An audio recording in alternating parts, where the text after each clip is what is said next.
On May 2, 1963, a horrified country watched as Birmingham, Alabama police officers and firemen descended on hundreds of civil rights marchers, including school children, with attack dogs, nightsticks, and fire hoses. In response to the resulting national uproar, President John F. Kennedy made the announcement he was sending a tough civil rights bill to the Congress. Next week, I shall ask the Congress of the United States to act, to make a commitment it is not fully made in this century to the proposition that race has no place in American life or law. That bill would become the Civil Rights Act of 1964, a landmark piece of legislation that outlawed racial segregation in schools, public places, and employment. It was the most sweeping civil rights legislation since Reconstruction. And it did not come about without a fight. The civil rights movement marched its way through the South, making its calls for justice heard across the nation. I have a dream that one day this nation will rise up and live out the true meaning of its creed. We hold these truths to be self-evident, that all men are created equal. A political battle was also waged on Capitol Hill as the leaders of a bipartisan civil rights coalition worked to steer the controversial bill through a Congress largely controlled by Southern Democrats who were in strong opposition. We have talked long enough in this country about equal rights. We have talked for 100 years or more. It is time now to write the next chapter and to write it in the books of law. When President Kennedy submitted his civil rights bill to Congress on June 19, 1963, he was well aware of what he was up against. Southern Democrats chaired 12 of 18 committees in the Senate and 12 of 21 in the House. It meant putting his entire legislative agenda at risk, but it was a risk that he had to take. Pressure for action was continuing to grow. That summer, the biggest lobbying effort ever seen in the nation's capital, the March on Washington for Jobs and Freedom, took place to dramatize the need for civil rights legislation. By August, hearings on the president's bill had ended, and negotiations on its provisions were now underway in the House Judiciary Subcommittee. Chairman Emanuel Celler, a Democrat from New York, recognized the challenge before them. A bill was needed that would find broad support on the House floor. With enough Republican votes, along with those of Northern Democrats, they might just have a chance of defeating the attempts of Southern Democrats to water down or even kill the legislation. But on September 15th, an event occurred to alter the strategy. 4 young African-American girls were killed in a church bombing in Birmingham, Alabama. Responding to this national outrage, liberals on the subcommittee reversed course and moved to strengthen the bill. They reported their new version to the full Judiciary Committee on October 2nd. Moderate Republicans were concerned that the revised bill had gone way too far. Would it ever make it out of Congress? The White House shared the concern. President Kennedy traveled to the Capitol to lobby for a more moderate bill, and Attorney General Robert Kennedy testified before the full Judiciary Committee, urging it to modify provisions that would provoke unnecessary opposition. As the administration hoped, the Judiciary Committee rejected the subcommittee's bill, but it submitted its own bipartisan version to the House by a 23-11 vote. Even though some of the most liberal provisions had been removed, the bill was still a more far-reaching civil rights measure than the administration had proposed. Did it stand a chance? Tragically, the president would never know. On November 22nd in Dallas, Texas, President John F. Kennedy was assassinated.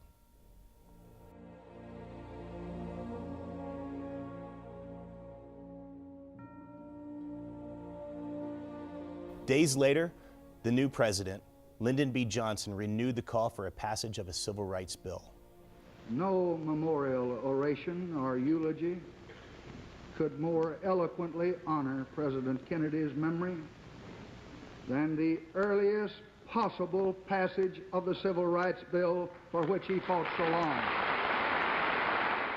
The bill was now in the hands of the chairman of the House Rules Committee, Judge Howard W. Smith, a Democrat from Virginia and an avid segregationist. He had absolutely no intention of giving the bill a hearing. President Johnson began intense lobbying with Congress members and activists. He met with Roy Wilkins, executive director of the National Association for the Advancement of Colored People, to solicit the organization's full commitment to the cause. And he was on the phone with Minority Leader of the Senate, Everett Dirksen. He knew the Illinois Republican would be the key to ending the inevitable filibuster that Southern Democrats would engage in once the bill was on the Senate floor. But first, they had to get the bill out of the House Rules Committee. Because of Chairman Smith's stalling, Emanuel Celler filed a petition to discharge the bill from rules. It required the signatures of a majority of House members. Celler didn't have them, but Republican Clarence Brown of Ohio did. It was soon apparent that the petition would have the necessary signatures. Rather than suffer the humiliation of a successful petition, Chairman Smith allowed the bill to pass through the Rules Committee. On February 10, 1964, the House of Representatives passed the bill by a bipartisan majority of 290 to 130. The bill was then delivered to the Senate, where the real battle would begin. One of the Senate's most cherished traditions is that of the unlimited debate, the filibuster, which can only be brought to an end with a vote of 2/3 of the Senate, what's known as the cloture rule. Historically, most senators have been reluctant to invoke it. Of the 28 cloture votes taken since 1917, only 5 had succeeded. Tried 11 times on civil rights bills, it failed 11 times. Now, here it was, on March 30th, that formal Senate debate was beginning on yet another civil rights bill. Yet another Southern filibuster was on. President Johnson arranged with Mike Mansfield, a Montana Democrat and a Senate Majority Leader, to have Senator Hubert Humphrey of Minnesota manage the civil rights bill on the Senate floor. His most important job, as President Johnson would repeatedly remind him, was to get Ev Dirksen. Because Senate Minority Leader Everett Dirksen was the only one who could recruit the Republican votes necessary to impose cloture and end the filibuster. Dirksen knew, however, that he wouldn't get the votes without compromise on the House bill. He presented some 40 amendments in an effort to gain support from reluctant Republicans. Senator Richard Russell of Georgia, one of the bill's leading opponents, saw Dirksen's changes to the bill as a means of reducing its impact on the North and directing it solely at the South. Liberal and moderate Republicans were also disenchanted. They accused Dirksen of weakening the effectiveness of the bill, so much so that they would neither vote for cloture nor the bill. Senator Humphrey knew that if some of Senator Dirksen's objections were not dealt with, there would be no hope at all for the bill. On May 13th, he, Attorney General Robert Kennedy, and Senator Dirksen reached an agreement on a revised bill. Although it was somewhat weaker than the House version, it nevertheless stood a better chance of attracting the needed Republican votes to end the filibuster. On May 26, Senator Dirksen introduced the compromise bill to the Senate.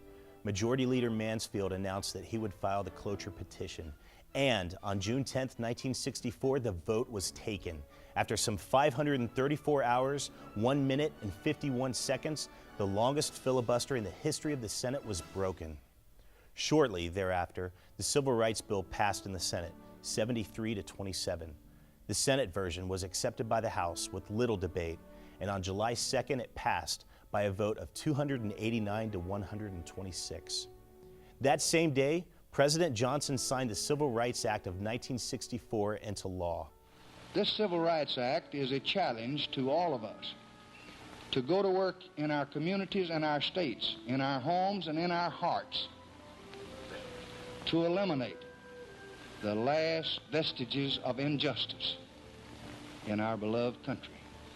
Among its provisions, the Act prohibited discrimination in public places, provided for the integration of schools and other public facilities, and made employment discrimination illegal. The Civil Rights Act of 1964 was not only a victory for all Americans, it served as proof that the democratic process worked. The nation had faced up to one of the most persistent and difficult problems it had ever known, and had responded to the call for justice with no more talk, but with action.